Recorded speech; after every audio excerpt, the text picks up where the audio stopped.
Cuma ya ini yang jelas ini salah. Orang yang berkeyakinan Allah ada di arasy, bertempat di arasy berdasarkan istawa itu salah. Mengapa salah? Yang jelas arasy itu bukan alamat Tuhan. Itu alamat palsu. Iya.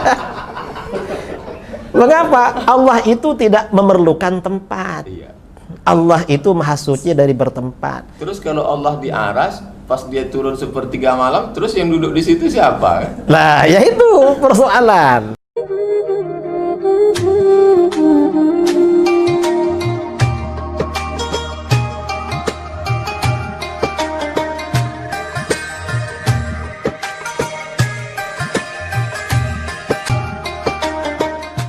Bismillahirrahmanirrahim. Assalamualaikum warahmatullahi wabarakatuh.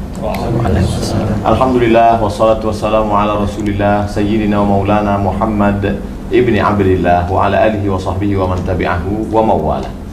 Saya pulang ke Pekanbaru menyampaikan tausiah setiap Sabtu subuh di Masjid Akramun Nas. Setelah itu ada tanya jawab. Lalu kemudian kira-kira sekitar 2014 mulai ada serangan-serangan. Akhirnya kelabakan mencari jawaban di www.google.com. Ketika mencari, ketemu video Kiai Haji Idrus Romli. Kemudian dapat PDF, saya print, saya baca-baca bagaimana cara menghadapi serangan-serangan ini. Lalu kemudian saya bicara ke beberapa jamaah, bisa enggak kita cari Kiai Idrus Romli supaya kita bawa ke Pekanbaru? Entah gimana ceritanya, saya pun sampai ke Jakarta, bertemu dengan beberapa murid jamaah Kiai Haji Idrus Romli. Saya diberi buku 50 sifat tentang akidah, kemudian diberi buku cerdas dialog, kemudian pula suatu hari saya sampai ke pondok Kiai Haji Idrus Romli di Sidogiri, tempat beliau belajar, bertemu dengan guru beliau, tapi beliau saat itu sedang di Jawa Tengah. Sampai akhirnya suatu hari di airport Cengkareng Soekarno-Hatta bertemu, tapi kami tak bisa berdialog, bercerita karena di restoran, di rumah makan. Lalu kemudian sampailah hari ini tahun 2020, penantian panjang bertemu dengan guru, tokoh idola, orang yang selalu dinantikan, singa aswaja, Kiai Haji Idrus Romli, hafizahullah wa saddada khutah, nafa'allahu bi waziri ulumihi wa bi matta'alallahu bi tuli umrihi. Semoga Kiai Haji Idrus Romli diberikan kesehatan zahir dan batin, panjang umur, berkah ilmunya dunia akhirat, amin ya rabbal alamin. Kiai Haji Idrus Romli akidahnya Asy'ari, fikihnya Syafi'i. Begitu dulu tuan-tuan guru kita mengajarkan, akidah Asy'ari, fikih Syafi'i. Tapi sekarang ternyata digugat, fikihnya Syafi'i kok akidahnya lompat ke Asy'ari, fikihnya ya mesti Syafi'i juga. Gimana tuh Kiai? Assalamualaikum warahmatullahi wabarakatuh. Waalaikumsalam warahmatullahi wabarakatuh. Nervous. Sehat Kiai? Ya, alhamdulillah. Gimana kita menghadapi orang yang menggugat kita, akidahnya kok Asy'ari, mestinya akidahnya ya Syafi'i juga, gitu. Gimana Kiai? Dalam masalah ini, Imam Asy'ari itu tidak membuat akidah untuk menyaingi Imam Syafi'i, sama sekali tidak. Juga tidak membuat akidah yang berbeda dengan akidahnya Imam Syafi'i. Imam Asy'ari dan Imam Al-Maturidi, kata para ulama, seperti disebutkan oleh Syed Murtadha Az-Zabidi dalam kitab Ithafus Sadah Al-Muttaqin, Syarah Ihya Ulumuddin, Imam Asy'ari dan Imam Maturidi itu tidak memunculkan pendapat baru, tidak membuat mazhab baru di dalam akidah. Beliau ini semata-mata muqarrir, menetapkan, menguraikan, menjelaskan, membangun metodologi cara menjelaskan dan membela akidah-akidah yang terdapat di dalam Al-Quran, di dalam hadis, disebarkan oleh para sahabat dan diuraikan oleh ulama salaf. Itu Imam Asy'ari. Jadi ya kalau kita ini ikut Ahlus Sunnah wal Jamaah, fikihnya ya Syafi'i, akidahnya Asy'ari. Mengapa? Imam Syafi'i ini memang fokus menjelaskan fikih. Ya. Karenanya beliau punya kitab Ar-Risalah Usul Fikih. Spesialisasi. Jadi metodologi di dalam ijtihad fikhi itu Ar-Risalah. Imam Asy'ari membangun metodologi di dalam ilmu akidah. Dan setelah Imam Asy'ari ini muncul, apa yang terjadi? Mayoritas ulama dari pengikut Syafi'i, pengikut Maliki, kemudian sebagian dari Hanafi, sebagian Hambali ikut Asy'ari. Yang ikut Imam Asy'ari ini bukan hanya pengikut mazhab Syafi'i, tapi para ulama yang fikihnya ikut Maliki. Kalau ulama Malikiyah ini hampir 100%. 100% ulama Malikiyah itu Asy'ariyah. Ulama Syafi'iyah itu mayoritas. Ada sebagian yang terpapar tajsim itu ada. Dari Syafi'iyah. Sebagian yang terpengaruh tajsim itu ada. Tapi mayoritas Syafi'iyah. Loh, guru-guru kita ikut Imam Asy'ari, kok kita disuruh ikut Imam Syafi'i? Lah, Imam Syafi'i nggak punya kitab akidah. Nggak punya. Dan akidahnya Imam Syafi'i, akidahnya Imam Maliki, akidahnya imam-imam yang lain, itu sudah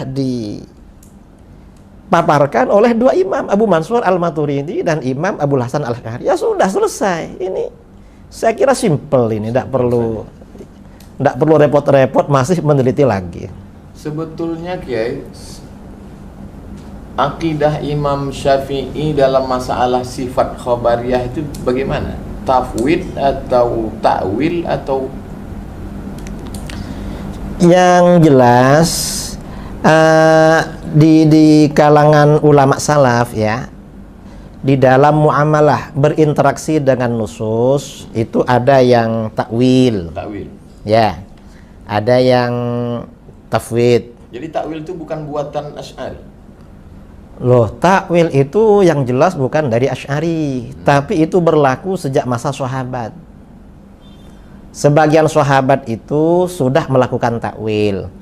Kemudian setelah generasi sahabat itu habis, ulama tabi'in, murid-muridnya Ibnu Abbas, murid-muridnya Ibnu Mas'ud, itu semakin ramai yang takwil. Ke belakang tambah banyak yang takwil. Loh, Imam Syafi'i itu bukan hadis zahir. Gak mungkin beliau tidak takwil. Jadi karena beliau bukan zahiriyah. Kalau diringkaskan, salaf, generasi salaf itu berapa, Kiai? Takwil, tafwid. Kalau generasi salaf yang soleh, ya, di dalam berinteraksi dengan ayat-ayat mutasyabihat atau hadis-hadis mutasyabihat, itu ada dua pendekatan. Pertama, tafwid. Ya, itu bukan berarti yang takwil tidak ada, karena takwil juga diriwayatkan dari ulama salaf. Yang kedua, takwil. Dan hampir semua ayat-ayat mutasyabihat yang ada ulama salaf yang melakukan takwil. Ada. Dan saya kira Imam Syafi'i gak mungkin anti takwil. Loh, beliau ini coba di fikih-fikihnya kan ditakwil terus. Ketika berijtihad fikih, beliau misalnya ya seperti ini hadis yang dipakai oleh mazhab Hambali, dipakai oleh mazhab Hambali dan diikuti oleh orang-orang Wahabi atau Salafi di Indonesia. Orang yang meninggalkan sholat kan kufur. Jadi bainal kufri wa baina, antara kufurnya dengan iman itu adalah meninggalkan sholat. Imam Syafi'i takwil bahwa orang yang meninggalkan sholat tidak kafir, kecuali kalau meninggalkan sholat itu karena ingkar pada kewajiban sholat, baru kafir. Itu ditakwil hadis-hadis. Imam Syafi'i ini banyak melakukan takwil. Seandainya beliau tidak melakukan takwil, tidak lahir fikih beliau. Hanya beliau memang tidak punya kajian khusus, karangan khusus di dalam masalah akidah. Sekarang diambil pendapat Imam Syafi'i dari referensi lain, lalu kemudian dibenturkan dengan mazhab yang kita yakini, Imam Abul Hasan Al-Asy'ari mengatakan, kamu ketika berakidah mestinya ikut Imam Asy'ari. Imam Asy'ari sendiri dalam kitab Mukhtasar Al-Ulu mengatakan Allahu fi samaihi ala arsyihi. Kenapa kamu mentakwilkan? Tapi Ustaz Abdul Somad mengatakan takwil. Orang yang mentakwil itu kafir. Jangan ikut Abdul Somad. Ikutnya ke Imam Syafi'i. Orang Syafi'i ngomong Allah fi samaihi ala arsyihi. Jadi masyarakat yang tidak punya pegangan, gimana kita menjelaskan itu, Kiai? Yang seperti ini, kalau ada nas-nas seperti ini dari ulama salaf, misalnya Imam Syafi'i. Yang pertama kita kaji itu dari segi riwayat. Itu sahih apa tidak kepada beliau? Nisbatnya. Kemudian seandainya sahih, kira-kira rawinya ini meriwayatkan bil lafzi atau bil makna. Kalau ini misalnya riwayatnya ahad, ini kan problem lagi kalau riwayatnya ahad. Karena di dalam akidah ini kan harus mutawatir. Kemudian kalau misalnya itu sanadnya sudah sahih, sudah begini, kalau pernyataan ulama salaf itu bertentangan dengan keyakinan yang qat'i, maka ditakwil. Bisa jadi seandainya itu sahih ala arsyihi, yang dimaksud ala arsyihi itu bisa jadi artinya ulu wa mulkin wa sultan. Makanah. Jadi itu artinya bahwa Allah itu artinya ada di atas arasy, di atas dalam arti menguasai dan mengatur. Sama dengan misalnya gubernur atasannya bupati. Itu kan belum tentu ada. Kalau duduk kan di atas kepalanya kan bukan. Berkuasa. Artinya berkuasa. Sama dengan itu. Gimana kalau orang memaksakan makna istiwa itu al-julus wal istiqrar, ya? Kalau itu dipaksakan al-julus wal istiqrar, ya tidak benar. Kalau dipaksa-paksakan, tidak benar. Saya mendengar sendiri, kayak khutbah Jumat di airport. Jadi judul khutbahnya Allah fis sama alal ars. Padahal kita kan dulu diajarkan adab dakwah, khutbah itu umum, nggak boleh khilafiyah. Ini kan khutbah itu mengajak orang bertakwa, bukan ngajak orang bertengkar. Jadi kita gimana mendebat? Kita diajarkan musalsalat bil awaliyah, ar-rahimuna yarhamuhumur rahman, irhamuhum fil ardi yarhamukum man fis sama. Tapi sekarang di beberapa kajian pertama adalah ainallah. Allah fis sama alal ars. Sebetulnya orang yang mengatakan Allah di atas aras ini gimana sikap ahlu sunnah? Nah, jadi begini, orang yang punya pandangan, punya akidah bahwa Allah ada di atas aras, ini oleh ahlu sunnah dianggap dikatakan jihawiyin. Jihawi. Karena ada di punya arah begitu. Nah, orang yang seperti ini menurut ulama ahlus sunnah itu kategorinya sesat dan menyesatkan. Dhalun mudillun. Enggak sampai kafir. Jadi tidak sampai kafir. Tidak sampai. Kalau jadi imam kita masih bisa jadi makmum. Kalau mereka jadi imam, apakah kita jadi makmum? Bisa. Karena masih tidak kafir. Seandainya kayak tadi bilang nggak bisa, berarti cuma yang itu saya qadha. Gitu. Cuma ya ini yang jelas ini salah. Orang yang berkeyakinan Allah ada di arasy, bertempat di arasy berdasarkan istawa itu salah. Mengapa salah? Yang jelas arasy itu bukan alamat Tuhan. Itu alamat palsu. Iya. Mengapa? Allah itu tidak memerlukan tempat. Allah itu maha suci dari bertempat. Terus kalau Allah di aras, pas dia turun sepertiga malam, terus yang duduk di situ siapa? Nah, ya itu persoalan. Terus kalau Allah duduk di atas aras, apakah Tuhan itu lebih besar daripada aras atau lebih kecil daripada aras? Lah, ini problem lagi. Sebetulnya sahabat dulu kalau cerita tentang itu mereka bahas atau gimana? Dari kalangan sahabat ini tidak pernah dibahas. Mereka pas melalui sifat itu mereka diam aja.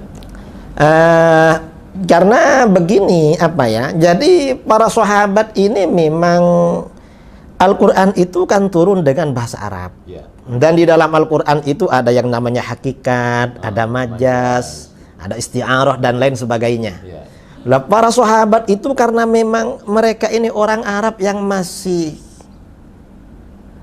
asli masih kental karakter bahasanya. Itu ya tidak ada persoalan. Bukan masalah ya. Bukan masalah. Berarti yang mempermasalahkan itu sekarang berarti bid'ah. Nah, jelas bid'ah itu. Karena pada masa sahabat gak ada itu. Kajian pertama Allah di atas aras. Lah itu namanya kajian bid'ah itu. Bukan ahlu sunnah. Bukan ahlus sunnah. Ahlu sunnah palsu. Palsu, sangat palsu itu. Gimana ceritanya ada sebagian Syafi'iyah terpapar tajsim?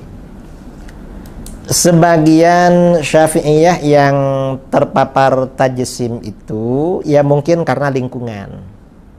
Dia sempat berguru kepada sebagian orang Mujassimah. Jadi begitu. Tapi abad keberapa tajsim ini populer sehingga tajsim ini populer akhir generasi salaf. Dari generasi salaf, bahkan tajsim ini pertama kali justru orang Syiah. Syiah tajsim. Ya, orang-orang Syiah yang awal dulu rata-rata tajsim. Kemudian pada abad keempat, setelah Syiah ini gabung dengan Mu'tazilah, ini terjadi perubahan. Malah tajsim ini banyak banyak berpindah ke sebagian Hanabilah. Orang-orang Hanabilah. Ungkapan Ibnul Jauzi, la yuzkaru Hanabilah, tidak disebut Hanabilah illa mujassim. Kalau udah disebut Hanabilah pasti tajsim. Sampai begitu ya. Jadi memang sebagian ulama itu memberikan gambaran penelitian. Kalau Syafi'iyah itu hampir semuanya Asy'ariyah. Malikiyah semuanya Asy'ariyah. Kalau Hanafiyah jadi dua. Yang 2/3 Maturidiyah, yang 1/3 Asy'ariyah. Kalau Hanabilah ini ada sebagian kecil itu Asy'ariyah. Termasuk kelompoknya Ibnul Jauzi, kemudian kelompoknya At-Tamimi, kemudian Abul Wafa Ibnu Aqil Al-Baghdadi. Ini yang Asy'ariyah. Ada sebagian kecil juga ahli tafwid. Mufawwidah. Kemudian yang sebagian besar awal-awal Mujassimah. Kemudian pada abad ke-7 Hijriah, ketika yang menjadi penguasa di Syria, di Syam, itu Sultan Az-Zahir Baibars Al-Bindigdari. Beliau ini berhasil karena beliau ini mengangkat Qadhil Qudat dari Madzhabul Arba'ah. Setelah Madzhabul Arba'ah ini sering diskusi, maka faksi Mujassimah di kalangan Hanabilah ini hampir habis. Cuma kemudian setelah itu dihidupkan lagi oleh Syekh Ibnu Taimiyah. Ibnu Taimiyah menghidupkan tajsim. Menghidupkan lagi. Iya. Ibnu Taimiyah mujassimah. Kata para ulama begitu. Yang mengembalikan tajsim di Hanabilah itu Syekh Ibnu Taimiyah. Sebelumnya sudah hampir habis. Tapi orang selalu berlindung mengatakan Ibnu Taimiyah tidak mujassimah, tapi dia isbat sifat, bahwa ada sifat yadun, ada sifat sak, ada sifat istiwa. Gimana sih Kiai? Jadi masalah ayat mutasyabihat itu tadi kan kita bicarakan. Ulama salaf sebagian besar tafwid, sebagian takwil. Kalau khalaf mayoritas takwil. Nah, kemudian ada mujassimah yang mengartikan ayat mutasyabihat secara zahir. Mereka ini untuk menghindari stigma tajsim, tashbih, mereka bilang itsbat. Ngeles. Nah, kita ini yang takwil dan tafwid ini kata mereka dianggap taktil. Artinya ya menghilangkan, mengosongkan. Ya, padahal mereka ini hanya permainan kata-kata. Nah, kalau itu itsbat ini diterapkan, ini bahaya sekali. Jadi isbat itu nggak ada. Kalau dari ulama salaf nggak ada. Karena kalau diterapkan ini bahaya. Misalnya ya, iyad. Iyad itu kan artinya tangan. Artinya tangan. Kalau iyad yang diidhofahkan kepada lafaz Allah itu diartikan tangan. Di dalam Al-Quran ada yang berbentuk mufrad, tunggal, yadullah fawqa aydihim. Ada yang berbentuk musanna, bal yadahu mabsutatan, ada itu diantaranya. Ada yang jamak, biaidin. Nah, ini perlu ditanya, kira-kira iyad kalau diartikan tangan Allah itu apa satu, apa dua, apa banyak? Ada yang ceramah guys, tangan Allah itu dua-duanya sebelah kanan. Lah, kalau dibilang dua-duanya sebelah kanan, kan tidak mungkin, masa Tuhan sejelek itu? Allah punya tangan, tapi tangan Allah nggak sama dengan tangan kita. Bila takif, wala tasbih, wala, itu gimana guys? Ngeles juga? Itu ngeles juga. Sama dengan begini, kamu ini seperti anjing, tapi gak sama dengan anjing yang ada. Kamu anjing manis misalnya. Ini kira-kira pujian atau bagaimana ini? Ada videonya guys. Videonya gini. Kalau ada orang mengatakan tangan Allah itu, kata dia gini, sama nggak tangan saya dengan tangan monyet? Kan beda. Terus jamaahnya ngangguk iya. Terus saya pas nonton itu, loh, tangan ustadz yang ngomong dengan tangan monyet sama-sama jisim. Ya sama. Sama memang. Yang membedakan tuh sifatnya. Iya. Sama-sama jisim. Tangannya orang, tangannya kambing tuh sama. Yang membedakan sifatnya. Sekarang ya, kitab Imam Abul Hasan Al-Asy'ari itu diseret-seret mengatakan Imam Abul Hasan Al-Asy'ari sendiri isbat. Karena dalam kitab Al-Ibanah, lah wong dia nyebut yadun kok katanya. Ya, ini orang Wahabi itu membingungkan. Kadang mereka, kenapa kok ikut Asy'ari? Iya. Lalu setelah itu, loh, Asy'ari seperti saya. Ini kan repot mereka ini. Karena kita ngomong sama orang bingung, jadi kalau orang nggak kuat, jadi dia ikut bingung. Nah, ikut bingung juga. Jadi seperti itu. Tuduhan Ibanah itu isbat gimana, guys? Di dalam Al-Ibanah dan sebagian ulama mutaqaddimin Asy'ariyah, ya, ayat lafat-lafat mutasyabih seperti iyad, seperti ain, itu ditafwid. Tafwidnya macam-macam. Ada yang mengatakan Allah memang punya sifat iyad, tapi bukan dalam arti jarihah, bukan arti anggota tangan, anggota badan, organ tubuh, bukan. Tetapi itu sifat bagi Allah. Yang tahu cuma Allah. Sama dengan ain. Ain ini kalau secara literal artinya kan mata. Ya. Sebagian ulama mutaqaddimin Asy'ariyah yang diceritakan oleh Imam Al-Baihaqi dalam kitab Al-I'tiqad maupun Asma' was Sifat, itu ada yang mengartikan itu ain sifatan. Sifat bagi Allah, bukan sebagai jarihah, anggota badan. Terus masuknya kemana tuh? Ta'wil, tafwid? Itu tafwid. Masuk ke tafwid. Bukan isbat. Bukan isbat. Kita ini sebenarnya isbat juga, tetapi cara isbatnya isbat yang cerdas. Yang tadi isbat dungu. Nah, itu ya. Gimana beda isbat cerdas dengan isbat dungu? Nah, isbat yang cerdas ini artinya mengkompromikan Ya. antara satu nas dengan nas yang lain. Mana yang muhkamat, mana yang mutasyabihat. Nah, ayat-ayat atau hadis-hadis mutasyabihat dalam pengertiannya dikembalikan kepada yang muhkamat. Seperti yang menjadi tuntunan di dalam Al-Quran. Memang harus seperti itu. Dan ayat yang muhkamat itu, kata para ulama, adalah ayat laisa kamitslihi syai' dan ayat walam yakul lahu kufuwan ahad. Itu yang muhkamat. Mengapa itu muhkamat? Ini cerita. Saya pernah didatangi orang Wahabi. Ya. Dia ngakunya begini pada saya, Kiai. Wahabi atau Salafi? Ngakunya sih Salafi. Ya. Kalau menurut kita Wahabi lah. Karena yang paling sesuai memang Wahabi. Bukan Salafi. Bukan Salafi. Karena mazhab itu biasanya nisbat kepada pendirinya. Muhammad bin Abdul Wahab. Dan Muhammad bin Abdul Wahab itu an-Najdi, bukan as-Salafi. Jadi Wahabi ini bisa disebut Salafi atau bisa disebut Najdi. Karena kalau Salafi nisbatan ila salaf. Ila salaf. Dan ini salaf yang mana? Salaf itu kan banyak. Iya. Salaf juga banyak mazhab. Banyak perbedaan di kalangan salaf. Jadi seperti itu. Jadi kita nggak mau. Lalu kata Wahabi ini, Ya. Kiai, saya ini mazhabnya Asy'ari. Oh gitu, ya baguslah.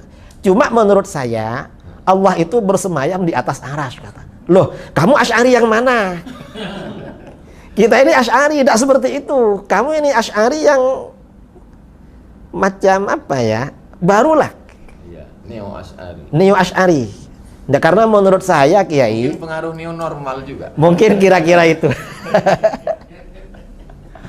Saya bilang pada dia, Apa alasan kamu begitu? Ya karena menurut saya Kiai, Ar-Rahmanu 'alal arsyistawa itu muhkamat, bukan mutasyabihat. Alasannya muhkamat apa? Iya. Karena disebut 6 kali di dalam Al-Quran. Istawa itu 6 kali. Apa dalilnya? Kalau disebut berkali-kali berarti muhkamat. Diam dia. Kalau menurut kami Asy'ariyah, yang muhkamat ya walam yakul lahu kufuwan ahad. Itu apa dalilnya Ki? Minta berapa dalilnya? Ini dikatakan muhkamat oleh para ulama karena sababul wurudnya, hadis turunnya, sababun nuzul ya, sabab nuzul turunnya surat Al-Ikhlas ini ketika Rasulullah mendapat pertanyaan dari orang musyrik dan dari orang Yahudi, sif lana rabbak, terangkan sifat Tuhan kamu pada kami. Diminta menerangkan sifat Tuhan. Nah, ketika ada pertanyaan tentang sifat Tuhan, ternyata yang turun surat Al-Ikhlas. Karena surat Al-Ikhlas ini merupakan sifat Tuhan, maka di dalam hadis-hadis seperti hadis Bukhari dan kitab-kitab yang lain dikatakan surat Al-Ikhlas ini sifatur Rahman. Itu hadisnya sahih.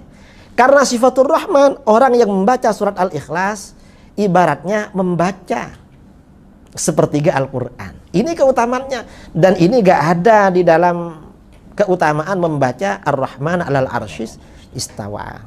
Karenanya kata para ulama, setiap kesimpulan ayat Al-Quran tentang ketuhanan apabila bertentangan dengan surat Al-Ikhlas maka harus dihindari. Mengapa? Karena itu mutasyabihat, harus merujuk kepada yang muhkamat.